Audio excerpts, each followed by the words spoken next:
Welcome to our channel. Today we how to use Poshmark to turn clothes into cash, full guide step by step clearly. To get started with Poshmark, first, create your account on the Poshmark app or website. Download the app from the App Store or Google Play, or visit the website to sign up. Next, set up your profile by adding a profile picture and a brief bio to introduce yourself. Browse through your closet and select clothes, shoes, or accessories you no longer wear. Ensure the items are in good condition by checking for stains, tears, or signs of wear.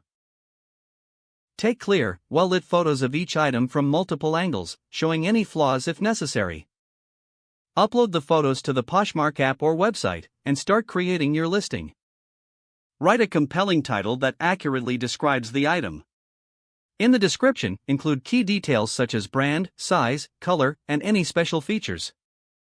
Set a fair price, considering the original retail price and the condition of the item. Choose shipping options that are convenient for you and the buyer. Once your listing is live, share it to your Poshmark followers and other social media platforms to increase visibility. Join Posh parties, where you can share your items with others interested in similar styles. Stay active on the platform by engaging with other users, sharing their listings, and participating in community discussions. When a buyer is interested in your item, respond promptly to any questions they may have.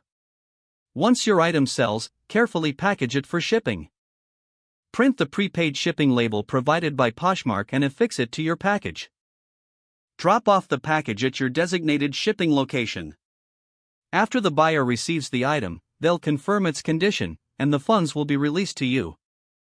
Withdraw your earnings to your bank account or use them for shopping within Poshmark.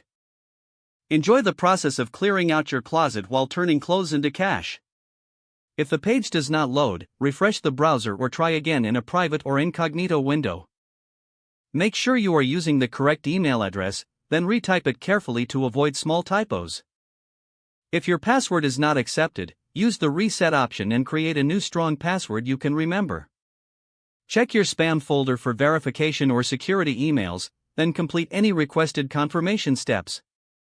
Enable two-factor authentication if available to improve account security and reduce unauthorized access risk. After signing in, review your profile details so your contact information and settings are accurate and current. If you see an error message, note it down and try again after restarting your device and internet connection. Don't forget to like this video and subscribe to our channel for more step-by-step tech guides.